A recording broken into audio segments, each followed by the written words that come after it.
नमस्कार, आइए आज जानते हैं बद्रीनाथ के संपूर्ण इतिहास के बारे में।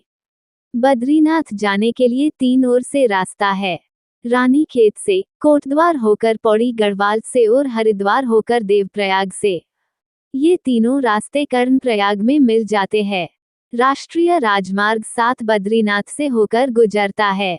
ये राजमार्ग पंजाब के फाजिल्का नगर से शुरू होकर भटिंडा और पटियाला से होता हुआ हरियाणा के पंचकुला, हिमाचल प्रदेश के पांवटा साहिब और उत्तराखंड के देहरादून, ऋषिकेश, देवप्रयाग, रुद्रप्रयाग, कर्णप्रयाग, चमोली तथा जोशीमठ इत्यादि नगरों से होते हुए बद्रीनाथ पहुंचता है और यहां से आगे बढ़ते हुए भारत चीन सीमा पर स्थित ग्राम माना में पहुंचकर समाप्त हो जाता है। केदारनाथ की ओर से भी गौरीकुंड से गुप्तकाशी, चोपता, चोटवा, गोपेश्वर और जोशीमठ होते हुए सड़क मार्ग को लगभग 221 किलोमीटर की दूरी तय कर बद्रीनाथ मंदिर तक पहुंचा जा सकता। कभी हरिद्वार से इस यात्रा में महीनों लग जाते थे, परंतु अब बेहतर सड़क मार्ग बन जाने के कारण हफ्ते भर से भी कम समय में ही यह यात्रा हो जाती है। जोशीमठ से बद्रीनाथ की दूरी लगभग 50 किलोमीटर है। यहाँ से 12 किलोमीटर की दूरी पर विष्णुप्रयाग है, जहाँ अलकनंदा और धौली गंगा नदियों का संगम होता है। विष्णुप्रयाग से लगभग 10 किलोमीटर दूर गोविंद घाट है, जहाँ से एक रास्ता सीधा बद्रीनाथ को जाता है और दूसरा घांघरिया होते हुए फूलों की घाटी एवं हेमकुंड साहिब को जाता है। गोविंद घाट से मात्र 3 किलोमीटर की दूरी पर पांडुकेश्वर है। पांडुकेश्वर से 10 किलोमीटर आगे हनुमान चट्टी और वहां से 11 किलोमीटर की दूरी पर स्थित है बद्रीनाथ। बद्रीनाथ अथवा बद्रीनारायण मंदिर भारतीय राज्य उत्तराखंड के चमोली जनपद में अलकनंदा नदी के तट पर स्थित एक हिंदू मंदिर है। ये हिंदू देवता विष्णु को समर्पित मंदिर है और यह स्थान इस धर्म में वर्णित सर्वाधिक पवित्र स्थानों 4 धामों में से यह एक प्राचीन मंदिर है जिसका निर्माण 7वीं-9वीं सदी में होने के प्रमाण मिलते हैं। मंदिर के नाम पर ही इसके इर्द गिर्द बसे नगर को भी बद्रीनाथ ही कहा जाता है। भौगोलिक दृष्टि से यह स्थान हिमालय पर्वतमाला के ऊंचे शिखरों के मध्य गढ़वाल क्षेत्र में समुद्र तल से 10,279 फीट की ऊंचाई पर स्थित है। जाड़ों की ऋतु में हिमालयी क्षेत्र की रुक्ष मौसमी दशाओं के कारण मंदिर वर्ष के 6 महीनों अप्रैल के अंत से लेकर नवंबर की शुरुआत तक की सीमित अवधि के लिए ही खुला रहता है। ये भारत के कुछ सबसे व्यस्त तीर्थ स्थानों में से एक है। बद्रीनाथ मंदिर में हिंदू धर्म के देवता विष्णु के एक रूप बद्रीनारायण की पूजा होती है। यहाँ उनकी 1 मीटर लंबी शालिग्राम से निर्मित मूर्ति है जिसके बारे में मान्यता है कि इसे आदि शंकराचार्य ने 8वीं शताब्दी में समीपस्थ नारद कुंड से निकालकर स्थापित किया था। इस मूर्ति को कई हिंदुओं द्वारा विष्णु के 8 स्वयं व्यक्त क्षेत्रों स्वयं प्रकट हुई प्रतिमाओं में से एक माना जाता है। यद्यपि यह मंदिर उत्तर भारत में स्थित है, रावल कहे जाने वाले यहाँ के मुख्य पुजारी दक्षिण भारत के केरल राज्य के नंबूदरी संप्रदाय के ब्राह्मण होते हैं। विष्णु पुराण, महाभारत तथा स्कंद पुराण जैसे कई प्राचीन ग्रंथों में इस मंदिर का उल्लेख मिलता है। 8वीं शताब्दी से पहले आलवार संतों द्वारा रचित नाल्या दिव्य प्रबंध में भी इसकी महिमा का वर्णन है। बद्रीनाथ नगर, जहाँ ये मंदिर स्थित है, हिंदुओं के पवित्र 4 धामों के अतिरिक्त छोटे 4 धामों में भी गिना जाता है और यह विष्णु को समर्पित 108 दिव्य देशों में से भी एक है। एक अन्य संकल्पना अनुसार इस मंदिर को बद्री विशाल के नाम से पुकारते हैं और विष्णु को ही समर्पित निकटस्थ 4 अन्य मंदिरों योगध्यान बद्री, भविष्य बद्री, वृद्ध बद्री और आदि बद्री के साथ जोड़कर पूरे समूह को पंच बद्री के रूप में जाना जाता है। हिमालय में स्थित बद्रीनाथ क्षेत्र भिन्न भिन्न कालों में अलग नामों से प्रचलित रहा है। स्कंद पुराण में बद्री क्षेत्र को मुक्तिप्रदा के नाम से उल्लेखित किया गया है, जिससे स्पष्ट हो जाता है कि सतयुग में यही इस क्षेत्र का नाम था। त्रेता युग में भगवान नारायण के इस क्षेत्र को योग सिद्ध और फिर द्वापर युग में भगवान के प्रत्यक्ष दर्शन के कारण इसे मणिभद्र आश्रम या विशाला तीर्थ कहा गया है। कलियुग में इस धाम को बद्रिकाश्रम अथवा बद्रीनाथ के नाम से जाना जाता है। स्थान का ये नाम यहाँ बहुतायत में पाए जाने वाले बद्री बेर के वृक्षों के कारण पड़ा था। एडविन टी एटकिंसन ने अपनी पुस्तक द हिमालयन गैजेटियर में इस बात का उल्लेख किया है कि इस स्थान पर पहले बद्री के घने वन पाए जाते थे, हालांकि अब उनका कोई निशान तक नहीं बचा है। बद्रीनाथ नाम की उत्पत्ति पर एक कथा भी प्रचलित है, जो इस प्रकार है। मुनि नारद एक बार भगवान विष्णु के दर्शन हेतु क्षीरसागर पधारे, जहां उन्होंने माता लक्ष्मी को उनके पैर दबाते देखा। चकित नारद ने जब भगवान से इसके बारे में पूछा, तो अपराधबोध से ग्रसित भगवान विष्णु तपस्या करने के लिए हिमालय को चल दिए। जब भगवान विष्णु योग ध्यान मुद्रा में तपस्या में लीन थे तो बहुत अधिक हिमपात होने लगा। भगवान विष्णु हिम में पूरी तरह डूब चुके थे। उनकी इस दशा को देखकर माता लक्ष्मी का हृदय द्रवित हो उठा और उन्होंने स्वयं भगवान विष्णु के समीप खड़े होकर एक बद्री के वृक्ष का रूप ले लिया और समस्त हिम को अपने ऊपर सहने लगी। माता लक्ष्मी जी भगवान विष्णु को धूप, वर्षा और हिम से बचाने की कठोर तपस्या में जुट गईं। कई वर्षों बाद जब भगवान विष्णु ने अपना तप पूर्ण किया तो देखा कि लक्ष्मी जी हिम से ढकी पड़ी हैं। तो उन्होंने माता लक्ष्मी के तप को देखकर कहा कि हे देवी, तुमने भी मेरे ही बराबर तप किया है, सो आज से इस धाम पर मुझे तुम्हारे ही साथ पूजा जाएगा, और क्योंकि तुमने मेरी रक्षा बद्री वृक्ष के रूप में की है, सो आज से मुझे बद्री के नाथ बद्रीनाथ के नाम से जाना जाएगा। पौराणिक लोक कथाओं के अनुसार बद्रीनाथ तथा इसके आसपास का पूरा क्षेत्र किसी समय शिव भूमि केदारखंड के रूप में अवस्थित था। जब गंगा नदी धरती पर अवतरित हुई तो यह 12 धाराओं में बंट गई तथा इस स्थान पर से होकर बहने वाली धारा अलकनंदा के नाम से विख्यात हुई। मान्यतानुसार भगवान विष्णु जब अपने ध्यानयोग हेतु उचित स्थान खोज रहे थे, तब उन्हें अलकनंदा के समीप ये स्थान बहुत भा गया। नीलकंठ पर्वत के समीप भगवान विष्णु ने बाल रूप में अवतार लिया और क्रंदन करने लगे। उनका रुदन सुनकर माता पार्वती का हृदय द्रवित हो उठा और उन्होंने बालक के समीप उपस्थित होकर उसे मनाने का प्रयास किया, और बालक ने उनसे ध्यानयोग करने हेतु वह स्थान मांग लिया। यही पवित्र स्थान वर्तमान में बद्री विशाल के नाम से सर्वविदित है। विष्णु पुराण में इस क्षेत्र से संबंधित एक अन्य कथा है, जिसके अनुसार धर्म के 2 पुत्र हुए, नर तथा नारायण, जिन्होंने धर्म के विस्तार हेतु कई वर्षों तक इस स्थान पर तपस्या की थी। अपना आश्रम स्थापित करने के लिए एक आदर्श स्थान की तलाश में वे वृद्ध बद्री, योग बद्री, ध्यान बद्री और भविष्य बद्री नामक 4 स्थानों में घूमे। अंततः उन्हें अलकनंदा नदी के पीछे एक गर्म और एक ठंडा पानी का चश्मा मिला, जिसके पास के क्षेत्र को उन्होंने बद्री विशाल नाम दिया। ये भी माना जाता है कि व्यास जी ने महाभारत इसी जगह पर लिखी थी, और नर नारायण ने ही क्रमशः अगले जन्म में क्रमशः अर्जुन तथा कृष्ण के रूप में जन्म लिया था। महाभारत कालीन एक अन्य मान्यता ये भी है कि इसी स्थान पर पांडवों ने अपने पितरों का पिंडदान किया था। इसी कारण से बद्रीनाथ के ब्रह्माकपाल क्षेत्र में आज भी तीर्थयात्री अपने पितरों का आत्मा की शांति के लिए पिंडदान करते हैं। बद्रीनाथ मंदिर का उल्लेख विष्णु पुराण, महाभारत तथा स्कंद पुराण समेत कई प्राचीन ग्रंथों में मिलता है। कई वैदिक ग्रंथों में लगभग 1750 ईपू भी मंदिर के प्रधान देवता बद्रीनाथ का उल्लेख मिलता है। स्कंद पुराण में इस मंदिर का वर्णन करते हुए लिखा गया है, बहुनी संति तीर्थानि दिव्य भूमि रसातले। बद्री सदृश्य तीर्थ न भूतो न भविष्यते, अर्थात स्वर्ग, पृथ्वी तथा नर्क तीनों ही जगह अनेकों तीर्थ स्थान हैं, परंतु फिर भी बद्रीनाथ जैसा कोई तीर्थ न कभी था और न ही कभी होगा। मंदिर के आसपास के क्षेत्र को पद्म पुराण में आध्यात्मिक निधियों से परिपूर्ण कहा गया है। भागवत पुराण के अनुसार बद्रिकाश्रम में भगवान विष्णु सभी जीवित इकाइयों के उद्धार हेतु नर तथा नारायण के रूप में अनंत काल से तपस्या में लीन हैं। महाभारत में बद्रीनाथ का उल्लेख करते हुए लिखा गया है, अन्यत्र मरना मुक्ति स्वधर्म विधि पूर्वकात बदरी दर्शनादेव मुक्ति पुंसाम करे स्थिता। अर्थात अन्य तीर्थों में तो स्वधर्म का विधिपूर्वक पालन करते हुए मृत्यु होने से ही मनुष्य की मुक्ति होती है, किंतु बद्री विशाल के दर्शन मात्र से ही मुक्ति उसके हाथ में आ जाती है। इसी तरह वराह पुराण के अनुसार मनुष्य कहीं से भी बद्री आश्रम का स्मरण करता रहे तो वह पुनरावृत्ति वर्जित वैष्णव धाम को प्राप्त होता है।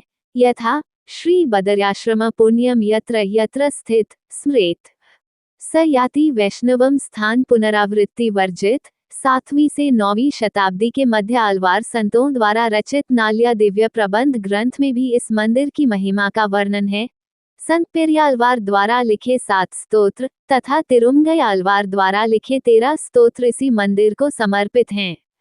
यह मंदिर भगवान विष्णु को समर्पित 108 दिव्य देशम में से भी एक है। बद्रीनाथ मंदिर की उत्पत्ति के विषय में अनेक मत प्रचलित हैं। कुछ स्रोतों के अनुसार यह मंदिर 8वीं शताब्दी तक एक बौद्ध मठ था, जिसे आदि शंकराचार्य ने एक हिंदू मंदिर में परिवर्तित कर दिया। इस तर्क के पीछे मंदिर की वास्तुकला एक प्रमुख कारण है, जो किसी बौद्ध विहार मंदिर के समान है। इसका चमकीला तथा चित्रित मुख भाग भी किसी बौद्ध मंदिर के समान ही प्रतीत होता है। अन्य स्रोत बताते हैं कि इस मंदिर को 9वीं शताब्दी में आदि शंकराचार्य द्वारा एक तीर्थ स्थल के रूप में स्थापित किया गया था। एक अन्य मान्यता ये भी है कि शंकराचार्य 6 वर्षों तक 814 से 820 तक इसी स्थान पर रहे थे।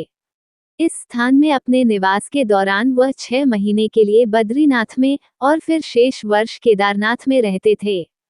हिंदू अनुयायियों का कहना है कि बद्रीनाथ की मूर्ति देवताओं ने स्थापित की थी। जब बौद्धों का पराभव हुआ तो उन्होंने इसे अलकनंदा में फेंक दिया। शंकराचार्य ने ही अलकनंदा नदी में से बद्रीनाथ की इस मूर्ति की खोज की और इसे तप्तकुंड नामक गर्म चश्मे के पास स्थित एक गुफा में स्थापित किया। तदनंतर मूर्ति पुनः स्थानांतरित हो गई और तीसरी बार तप्तकुंड से निकालकर रामानुजाचार्य ने इसकी स्थापना की। एक पारंपरिक कहानी के अनुसार शंकराचार्य ने परमार शासक राजा कनकपाल की सहायता से इस क्षेत्र से सभी बौद्धों को निष्कासित कर दिया था। इसके बाद कनकापाल और उनके उत्तराधिकारियों ने ही इस मंदिर की प्रबंध व्यवस्था संभाली। गढ़वाल के राजाओं ने मंदिर प्रबंधन के खर्चों को पूरा करने के लिए ग्रामों के एक समूह गूंठ की स्थापना की। इसके अतिरिक्त मंदिर की ओर आने वाले रास्ते पर भी कई ग्राम बसाए गए, जिनसे हुई आय का उपयोग तीर्थयात्रियों के खाने और ठहरने की व्यवस्था करने के लिए किया जाता था। समय के साथ साथ परमार शासकों ने बोलांद बद्रीनाथ नाम अपना लिया, जिसका अर्थ बोलते हुए बद्रीनाथ है। उनका एक अन्य नाम श्री 108 बद्रीश्चाराय प्रायंग गधराज महिमहेंद्र धर्म वैभव धर्मरक्षक शिरोमणि भी था। इस समय तक गढ़वाल राज्य के सिंहासन को बद्रीनाथ की गद्दी कहा जाने लगा था और मंदिर में जाने से पहले भक्त राजा को श्रद्धा अर्पित करते थे। ये प्रथा 19वीं शताब्दी के उत्तरार्ध तक जारी रही। 16वीं शताब्दी में गढ़वाल के तत्कालीन राजा ने बद्रीनाथ मूर्ति को गुफा से लाकर वर्तमान मंदिर में स्थापित किया। मंदिर के बन जाने के बाद इंदौर की महारानी अहिल्याबाई ने यहाँ स्वर्ण कलश छतरी चढ़ाई थी।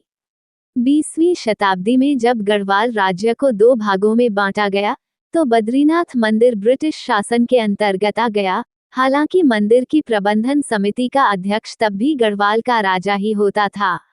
मंदिर की आयु और क्षेत्र में निरंतर आने वाले हिमस्खलनों के कारण होने वाली क्षति के फलस्वरूप मंदिर का कई बार नवीनीकरण हुआ है।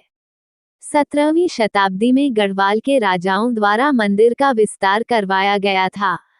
1803 में इस हिमालयी क्षेत्र में आए एक भूकंप ने मंदिर को भारी क्षति पहुंचाई थी, जिसके बाद यह मंदिर जयपुर के राजा द्वारा पुनर्निर्मित करवाया गया था।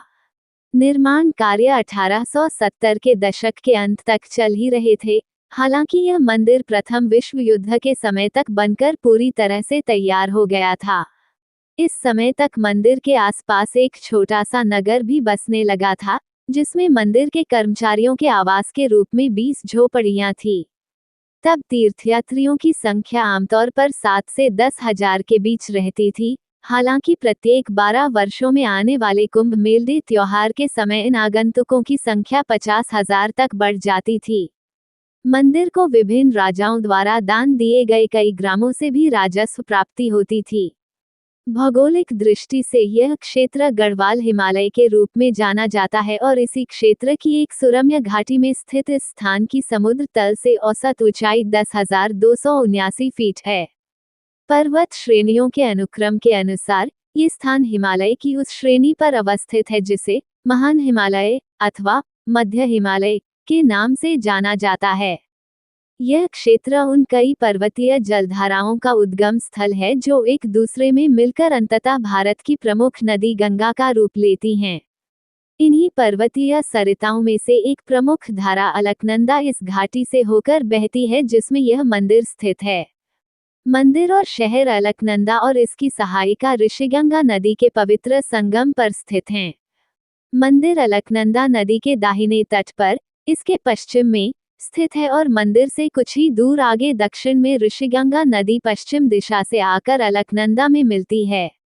जिस घाटी में ये संगम होता है, मंदिर के ठीक सामने नर पर्वत, जबकि पीठ की ओर नीलाकंठ शिखर के पीछे नारायण पर्वत स्थित है।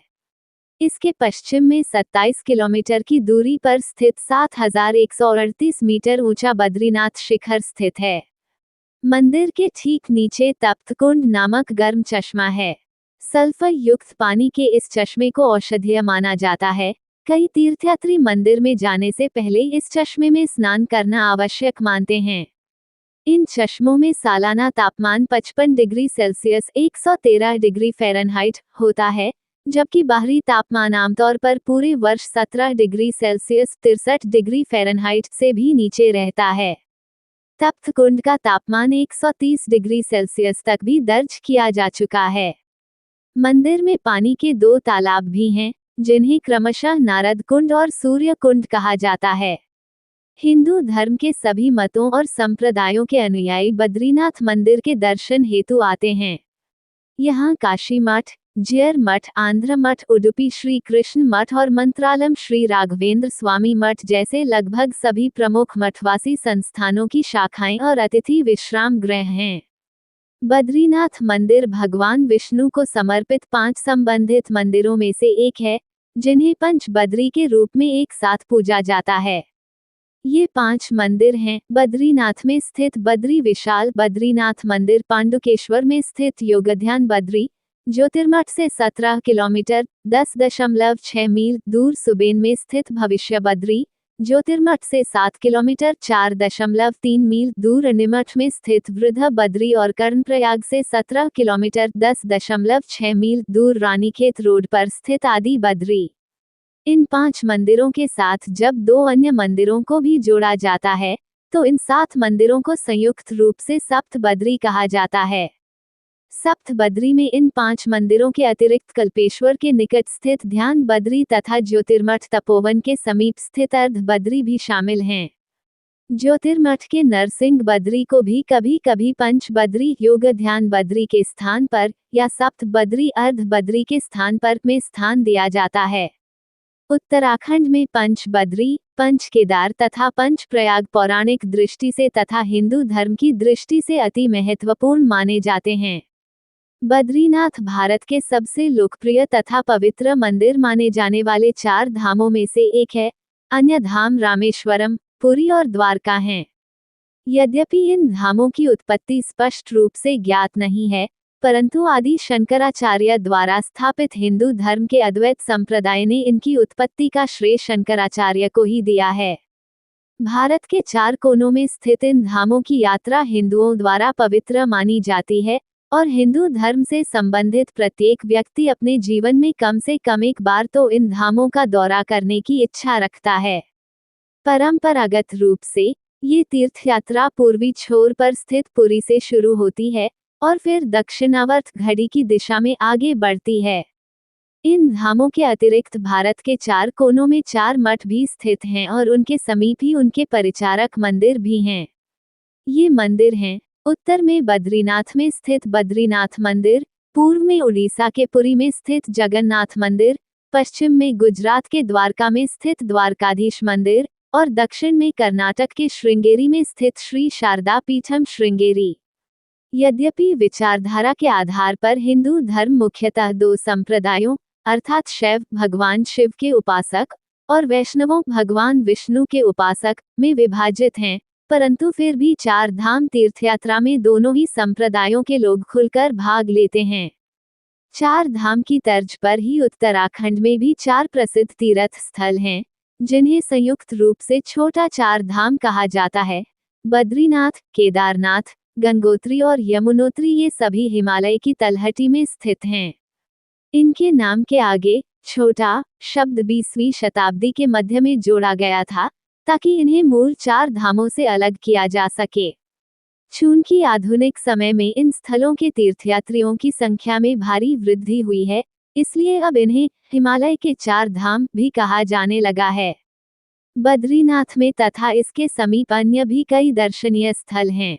इनमें ब्रह्म कपाल, धार्मिक अनुष्ठानों के लिए प्रयोग होने वाला एक समतल चबूतरा, शेषनेत्र, शेषनाग की कथित छाप वाला एक शिलाखंड चरण पादुका, भगवान विष्णु के पैरों के निशान, माता मूर्ति मंदिर, बद्रीनाथ भगवान की माता को समर्पित एक मंदिर, वेद व्यास गुफा या गणेश गुफा, जहां वेदों और उपनिषदों का लेखन कार्य हुआ था, तथा पौराणिक कथाओं में उल्लिखित एक सांपों का जोड़ा शामिल है। बद्रीनाथ से 9 किलोमीटर की दूरी पर वसुधारा नामक झरना पड़ता है, जहां अष्ट वसुओं ने तपस्या की थी। मान्यता है कि इस झरने की बूंदें पापी व्यक्तियों के ऊपर नहीं गिरती हैं। इसके अतिरिक्त निकट ही स्थित सतोपंथ स्वर्गारोहिणी नमक स्थान के बारे में कहा जाता है कि यहीं से राजा युधिष्ठिर ने सदैव स्वर्ग को प्रस्थान किया था। जैसा कि मंदिर के अभिलेखों में दर्ज है, मंदिर के पारंपरिक पुजारी शिव की तपस्या करने वाले होते थे, जिन्हें दंडी सन्यासी कहा जाता था। ये आधुनिक केरल में एक धार्मिक समूह नंबूदिरी समुदाय से संबंधित थे। जब 1776 ईस्वी में इस समुदाय के आखिरी सदस्य की बिना किसी के उत्तराधिकारी के ही मृत्यु हो गई, तो गढ़वाल के तत्कालीन राजा ने केरल से नंबूदरी समाज के ही गैर सन्यासी ब्राह्मणों को पूजा करने के लिए आमंत्रित किया, एक अभ्यास जो आधुनिक समय में भी जारी है। 1939 तक भक्तों द्वारा मंदिर में चढ़ाए गए सभी चढ़ावे रावल मुख्य पुजारी को ही दिए जाते थे, परंतु 1939 के बाद उनका अधिकार क्षेत्र केवल धार्मिक मामलों तक ही सीमित कर दिया गया। मंदिर की प्रशासनिक संरचना में शीर्ष पर एक मुख्य कार्यकारी अधिकारी होता है, जो राज्य सरकार आदेश निष्पादित करता है। उसके अतिरिक्त मंदिर में एक उप मुख्य कार्यकारी अधिकारी, 2 ओएसडी, एक कार्यकारी अधिकारी, खाता अधिकारी, एक मंदिर अधिकारी और मुख्य कार्यकारी अधिकारी की सहायता के लिए एक प्रचार अधिकारी भी होता है। हालांकि बद्रीनाथ उत्तर भारत में स्थित है, परंतु फिर भी मंदिर के रावल या मुख्य पुजारी परंपरागत रूप से दक्षिण भारतीय राज्य केरल से चुने गए नंबूदिरी ब्राह्मण ही होते हैं। माना जाता है कि यह परंपरा आदि शंकराचार्य द्वारा शुरू की गई थी, जो दक्षिण भारतीय दार्शनिक थे। उत्तराखंड सरकार राज्य के गठन से पहले उत्तर प्रदेश सरकार द्वारा केरल सरकार के पास रावल मुख्य पुजारी के लिए अनुरोध किया जाता है। उम्मीदवार के लिए कई आवश्यक अर्हताएं होती हैं। वो ब्रह्मचर्य व्रत का पालन करने वाला होना चाहिए, उसके पास संस्कृत में आचार्य की डिग्री होनी चाहिए, वो मंत्रोच्चारण और पवित्र ग्रंथों को पढ़ने आदि में प्रवीण होना चाहिए, और साथ ही वो हिंदू धर्म के वैष्णव पंथ से भी होना चाहिए। इसके बाद बद्रीनाथ के रक्षक के तौर पर गढ़वाल नरेश केरल सरकार द्वारा भेजे गए उम्मीदवार को मंजूरी देते हैं। उम्मीदवार को रावल की पदवी देने के लिए एक तिलक समारोह आयोजित किया जाता है, और अप्रैल से नवंबर तक जब मंदिर खुला रहता है तो उसे वहां नियुक्त किया जाता है। रावल को गढ़वाल राइफल्स और उत्तराखंड और उत्तर प्रदेश की राज्य सरकारों द्वारा हाई होलीनेस सबसे पवित्र की उपाधि प्रदान की जाती है। उन्हें नेपाल के राजघराने में भी काफी उच्च सम्मान प्राप्त होता है। अप्रैल से नवंबर तक रावल मंदिर के पुजारी के रूप में अपने कर्तव्यों का पालन करता है, और इसके बाद वह या तो ज्योतिर्मठ में रहता है या वापस केरल में अपने मूल गांव को लौट जाता है। रावल की दिनचर्या अभिषेक के साथ ही प्रत्येक दिन प्रातःकाल 4 बजे से शुरू हो जाती है। वे वामन द्वादशी तक अलकनंदा नदी पार नहीं कर सकते, और उन्हें पूरे समय ब्रह्मचर्य का पालन करना होता है। रावल की सहायता के लिए ग्राम दीमा से संबंधित गढ़वाली दीमरी पंडित नायब रावल, धर्माधिकारी, वेदपति, पुजारियों का समूह, पंडा समाधानी, भंडारी, रसोइये, भजन गायक, देवाश्रम का एक लिपिक, जल भरिया जलापूर्ति सुनिश्चित करने वाला और मंदिर के चौकीदारों की तैनाती की जाती है। बद्रीनाथ उत्तर भारत के उन कुछ मंदिरों में से एक है जो मुख्यतः दक्षिण में प्रचलित श्रौतसूत्र परंपरा की प्राचीन तंत्र विधि का पालन करता